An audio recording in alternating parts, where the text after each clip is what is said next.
हमारे ऊपर जो हमारा एजेंडा ये नहीं है, एजेंडा ये नहीं है। बहुत शुक्रिया। बिस्मिल्लाहिर्रहमानिर्रहीम। वीडियो के शुरू में मैंने आप लोगों को एक वीडियो दिखाई और अभी भी वो वीडियो मैं आप लोगों को दिखा रहा हूं, लेकिन इसकी ऑडियो मैंने बंद की हुई है। मैं आप लोगों को ऑडियो के साथ भी ये वीडियो दिखाऊंगा और आप लोगों को ये भी बताऊंगा कि एक कॉन्फ्रेंस हो रही होती है जिसमें दवा के लिए एक हाफिज़ साहब और मौलवी साहब को दावत दी जाती है और माइक इन्हें पकड़ाया जाता है। लेकिन जब माइक इनको पकड़ाया जाता है तो वो बजाय दवा करने के पीटीआई की बातें करना शुरू हो जाते हैं और हुकूमत को बुरा भला कहते हैं।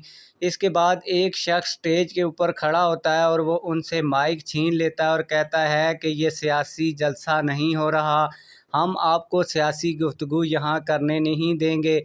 लेकिन पीटीआई का वो मौलवी बाज़िद रहता है, जिसके बाद वो जो शख्स होता है वो इस मौलवी से माइक छीन कर किसी और हाफिज़ को बुलाकर दवा के लिए दे देता है, जिसके बाद ये मौलवी जो है वो ज़िल्लत और इबरत का निशान बन जाता है। मैं आप लोगों का ज़्यादा टाइम वेस्ट नहीं करूँगा, आप लोगों को असल वीडियो दिखाऊँगा। आप लोगों ने असल वीडियो भी देखनी है और बताना ये भी है कि इस सारे मामले में गलती किसकी है।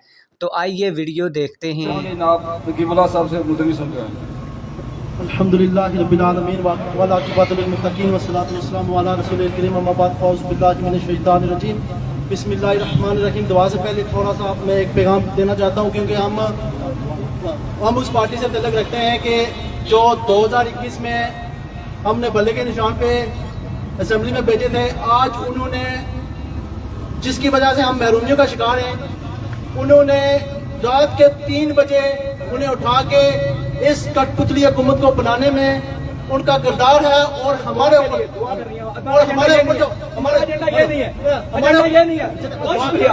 अब साजिद साहब आप दुआ फरमाएं। बहुत शुक्रिया, बहुत शुक्रिया। हमारा यहाँ पे ये खैर ये सियासी है हमारा कि रात को 3 बजे किसने उठाया और किसने उठाया नहीं उठाया। अब साजिद साहब आप दुआ फरमाएं। आगे आगे। बहुत शुक्रिया। ये दुआ के लिए ये गैर सियासी एजेंडा था यहाँ पर।